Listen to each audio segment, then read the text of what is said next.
morning and welcome to the Celebrate podcast. I'm Lisa McGarry, co-owner of Celebrate Primary Care. I'm Della Tootin, the other owner of Celebrate Primary Care. And we are live every Tuesday at 11 on Facebook and YouTube. And we want to always thank Elio with Fiesta Media for being our producer. And you can also listen to the podcast anywhere you like to listen to podcasts. There's a list and I can't ever remember. So anyway, we are so blessed today to have Edwina Hurst with us. Welcome. Hi. Thank you. Hi. So she's a good friend of mine and also owner-operator of the Maple Street Biscuit Company. Yes. In Tioga. Well, you guys own both of them. Yep. But you and Butler Plaza. Yeah, and Butler Plaza. So thank you for coming. Thank you, girl. Thanks for the invite, ladies. Yes, I thank love you it. for being here today. Yep. I'm going to try not to swing in this chair like a little kid. Sorry about It that. does kind of move. It wiggles. I know. Feels like you got to get the wiggles out. Mm-hmm. Yeah. All right. So tell us a little bit about you and about how you ended up in Gainesville. I know that you've had an interesting road that have led you to this place. So kind of tell us about your history and where you're from and all the beginnings. All right. So I'm Edwina Hurst, for those of you who don't know. How did I get to Gainesville? So I'm from Augusta, Georgia originally, home of the Masters, home of James Brown. I like to say that. So I little claim to fame there. And so I left Augusta in 2000, went to the University of Montevallo, which is in Alabama. It's a liberal arts college there. I was on a basketball scholarship, and so I finished up my 4 years. No student loans, praise God. Good job. Started my master's there, but then I felt like I was grown, and I wanted to go ahead and pursue my career. And so for the athlete, the natural progression is to ride right into coaching. So I thought I wanted to coach for a little bit, and I did that. I went to Middle Georgia College in Cochran, Georgia. Hated it. I left there and I went to Atlanta to work with the Women's Basketball Coaches Association. The year that I joined their staff as an intern, paid internship at that. It was wonderful. But we were working on the Final Four in Boston. And so got an opportunity to work out there with them. It was their 25th anniversary. And so the awesome. WBCA is what they call it. And they are the Women's Basketball Coaches Association that kind of helps with women's basketball. Their conference is always during the Final Four. So that was a great experience. And from there, I landed a director of basketball operations job at UNC Charlotte in Charlotte, North Carolina. So go Niners. And I was with Amanda Butler there. And so she then got the head coaching job at the University of Florida. And so around 2007, she moved us all here to Gainesville, Florida.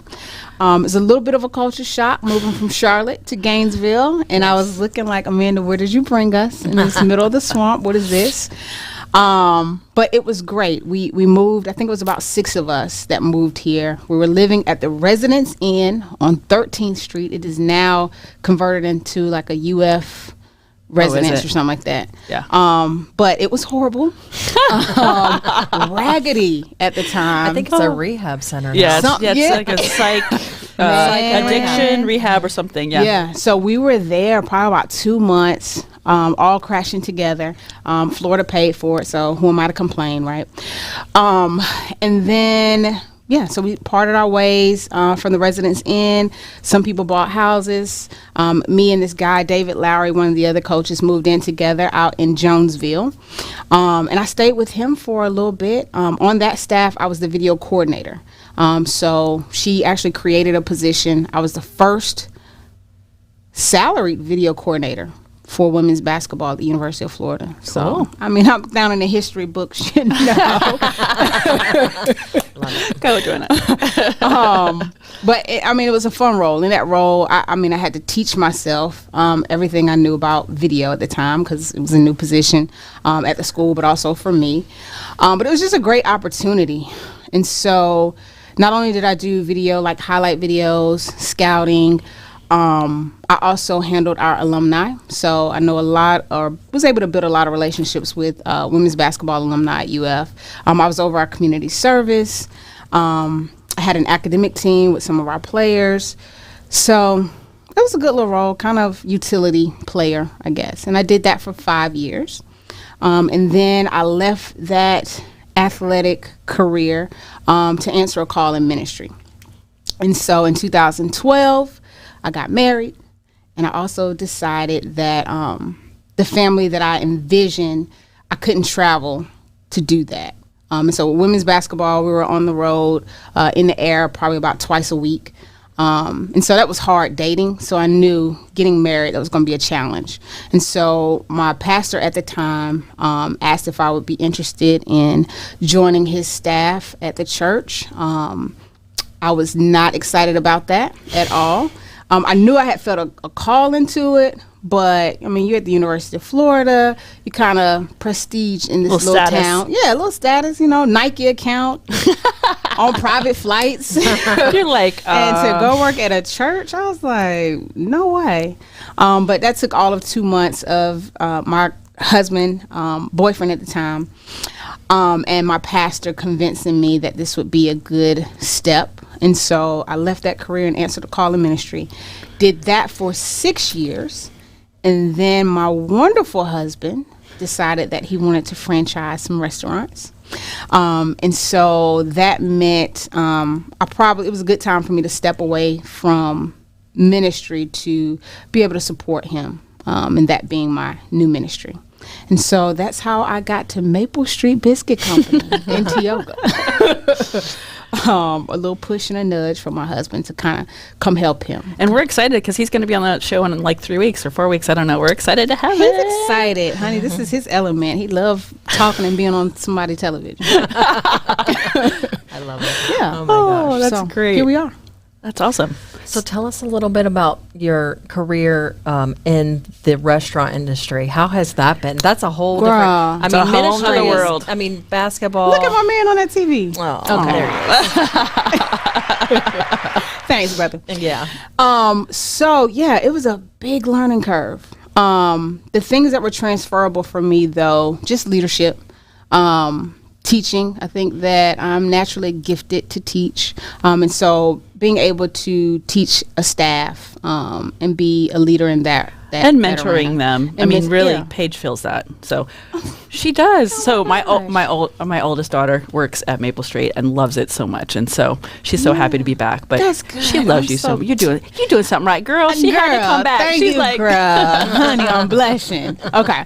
But the things that were difficult was obviously just I don't give myself enough credit as saying I'm an entrepreneur or this businesswoman. And so learning numbers and P&Ls and all that kind of stuff was a bit challenging for me. Because I've always kind of played the background. I like being a second man. Like I can really, take your vision and put some details to it. But I'm not really a visionary and really pushing out there. So I'll leave that to Jason. However, I've had to learn. So that coupled with I'd never worked in a restaurant before. And that's a different experience. It is a different experience. I mean, like high school job, none of that. I've never been in the So restaurant. Della and I were like in college in the restaurant It's industry a little for a long baptism time. by fire. Listen, girl. And at the time, we didn't open just one restaurant. We opened two. And so Overachievers. I was just like, And so, it was like that first year and a half was like hell for me. Yeah. Just inheriting a staff because we bought the restaurant in Butler Plaza. That one was already established like 3 years in. And then the Tioga one we built from the ground up. And so I was able to build my staff in Tioga, but inherit the staff from Butler Plaza. Girl, we had like 4 or 5 people, just not show up. In management over there. Right. Like just one day just didn't even show up, just quit. And I was just like, okay. So what are we going to do now? So learning like just health codes and also learning the brand of Maple Street. It was difficult. It was very it's a lot. difficult. Yeah. So we're like in year 3 now. And I kind of feel like I know it like the back of my hand. It's like riding a bike now. Your girl got it. Well, I think when you have been a coach, right? Yeah. And when you've been a teammate and you've played team sports, excuse me, I think those are transferable. I think that is like, you got to get everybody moving in the right direction. Right. But people are challenging. Yes. And so you've dealt with, the staffing issues. But what do you bring into play, would you say, from that coaching experience to managing and coaching your staff now? Yeah, I kind of give them all the spiel on kind of who I am and background being in coaching, and that's kind of how I instruct or teach or lead. Yeah. And so there's sometimes I just feel like I want to bring my whistle in there, like, let's go, hustle up, you know. So that definitely has transferred. I'd also say ministry was transferable for me as well.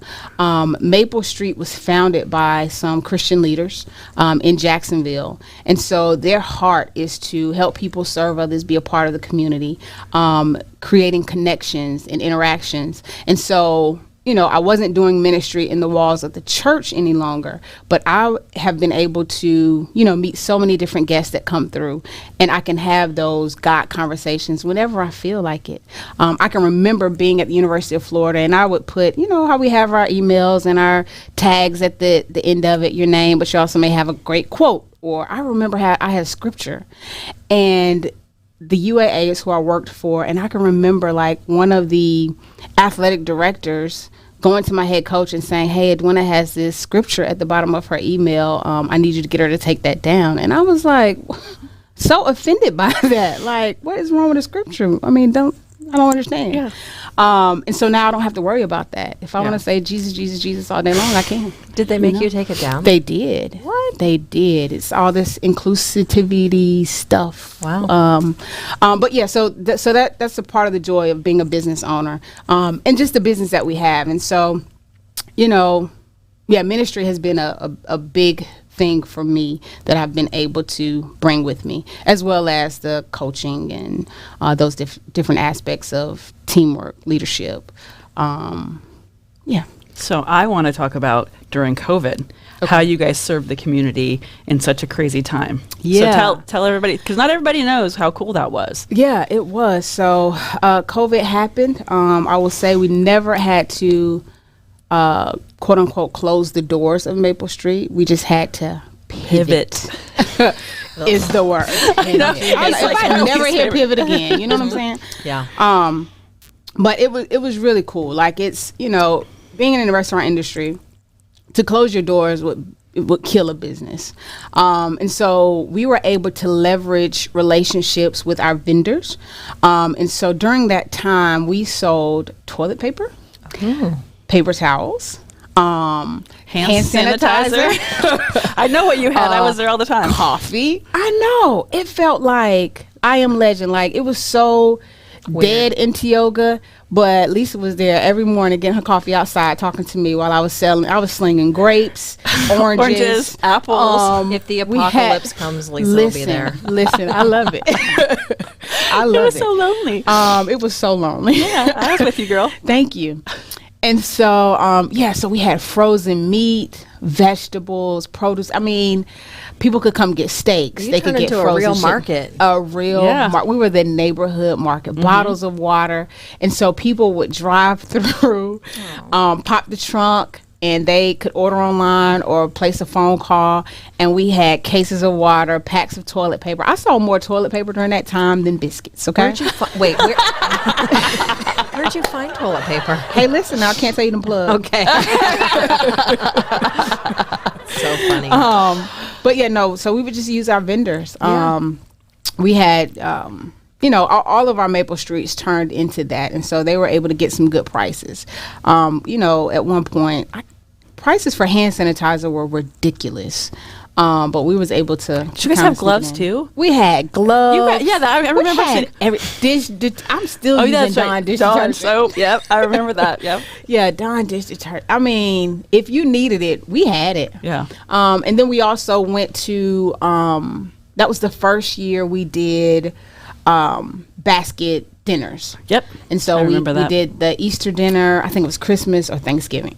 Maybe Easter came up first. And so people were able to come. It was all heat and serve. We had ham, pans of mac and cheese, collard greens, all in this box.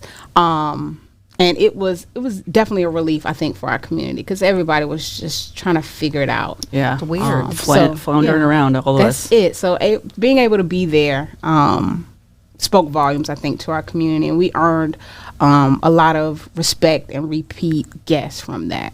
Yeah. So It was it cool. felt good. No, it was cool. And then you slowly. People still talk about that. I know. That's why I wanted to bring it up. It was great. I love it. I love it. Yeah, we'll do it again. And then you slowly like let's not do it transition. again. Let's not You're do right. it again. Okay, you're right. I'm just I saying. mean, you can just be awesome without having to do that again. You're right. You're right. Just Okay. We'll figure out some other But yeah, stuff. you guys transitioned and started. Then it was like menu items, and it was it was cool watching neighbors the helping neighbors. Yep. So you could Order stuff food for other people. for families. Yep. We would deliver. We had a golf cart Yep. that we pulled from the neighborhood. One of our guests let us borrow the golf cart for about a month or two, and we would deliver meals. That was cool. It feels like it was like 5 years ago, but I that was know. It was only such a weird time. like 10 months ago or something. Crazy. Or less. Yeah. It's so weird. It is so weird. Yeah. Glad it's over. But I just wanted to highlight that. That was super cool. Like that was a Aw, great, thank way to. And you guys are all about serving the community, and That I is think it. that was. That is our and we talked mission. about the hurricanes coming, and you said, well, as long as we have power and our staff can get in, we'll be open in case people do lose power and they need to charge their phones or their computers. Or, Yep. I mean, that mindset is so cool. Oh, I mean, man, I that love is it. Yeah. Yep. So not just Resource. food. It's definitely very much a relational transaction is what we want to have at Maple Street, and it just helps that we have really good food as well. So Yeah. it's kind of a byproduct. If you guys should all go to Tioga. If you do, Edwina's talking to every single person in there. I try. She knows everybody's name. I do. So it's like going home. It's like Cheers. Like everybody knows your name, and you just go that's in. what and we want. Yeah, that's That is awesome. what we want. But you'll hear me say it a lot. Our team hears me say it a lot. Help people, serve others, be a part of the community. That is who we are, and really want to be. We want it to be a destination spot, a place where our community can come and gather. We have communal tables, which during COVID we weren't able to really capitalize on. But we have big circle tables where the long table.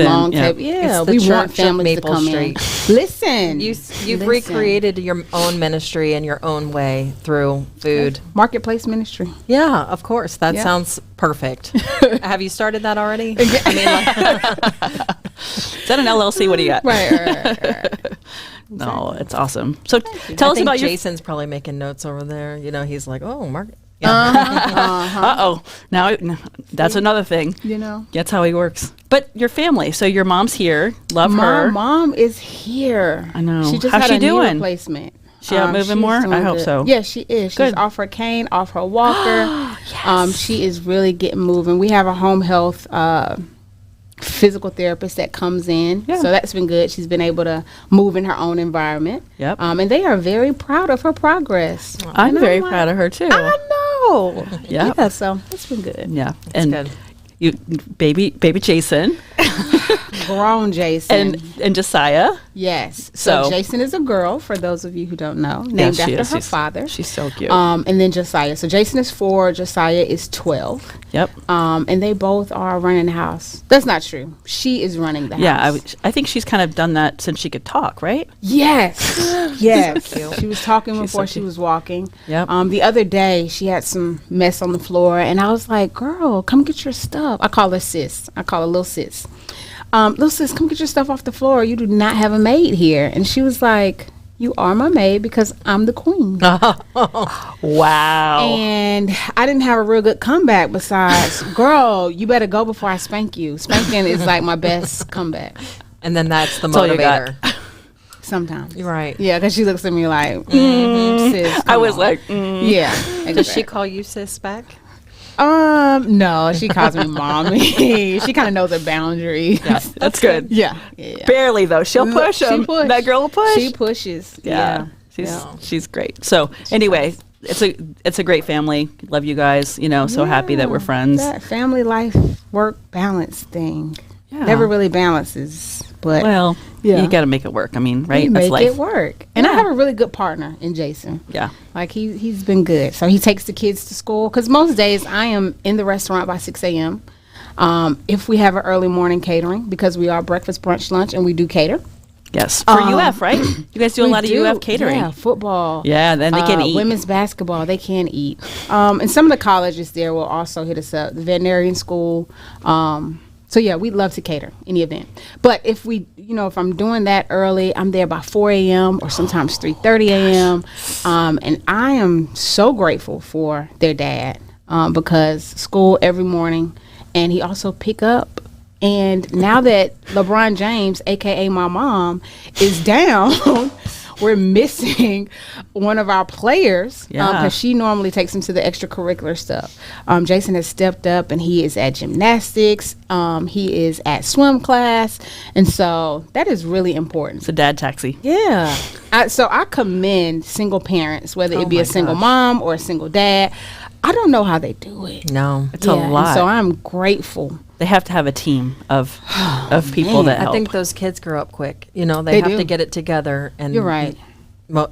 Get motivated. Yeah. So absolutely. Yeah. You are right about that because my kids are spoiled. Yeah. They just can't do nothing. Well, I think that it's just the way it is, you know. Yeah. I mean, the circumstances, we talk about it all the time. I was that single mom kid, and I had to grow up and get things done. Same. You know, and just take care of business. And I think our kids are, you know, blessed that they have parents, but I think also, you know, they can't appreciate because they don't know. They don't know. Yeah, it's normal. I mean, this is it is the normal. Exactly. You For know. them. You know, it's like back in the day, them saying like, we walked to school both ways uphill and And then the snow. snow. And it's like, okay. Really. And so when we tell them the things that we had to do, They're it's like, okay. there's no reference At all. Just can't. Yeah. You know, can't force it. Right. But I am very appreciative. I was telling Jason this the other day, like, it makes my heart smile. My little girl comes in and she's like, Mom, Dad, because I was never able to say that when I came into the house. I'm like you, like single parent home. So yeah, I guess there's this. That's awesome. Good and bad. Mm-hmm. So what's the ultimate for you? Like long term as far, and a lot of people are like, I'm not thinking past like today. Oh, I Yeah. love that picture. But yeah, that's I do awesome. too. It's precious. You guys look so cute. You know, I mean, is there a marketplace ministry down the road, Right. and you're the leader in ministry? Yeah. You know, are you gonna? What do you think? Like, what do you want to do? Because I really like that, and I do think that everything is connected. Yeah, absolutely. So leaving our church in 2012 was really difficult for me because I didn't feel like it was a choice I had made. Like I felt like I had made the choice No, I left ministry in 2016. So in 2012, when I left UF, I felt like I made that choice, like to go into ministry, answer that call. And I felt like that was my purpose. And in my mind, I would retire from our church. Like I was there, I was set, I was bought in. So then when Jason approached me about going to the restaurant, I guess I was around 18, maybe. Yeah, maybe 2018. I struggled with that. Because I felt like he was pulling me out of my calling or my purpose. Like, you know, he's in commercial real estate and is very fulfilled in what he's doing.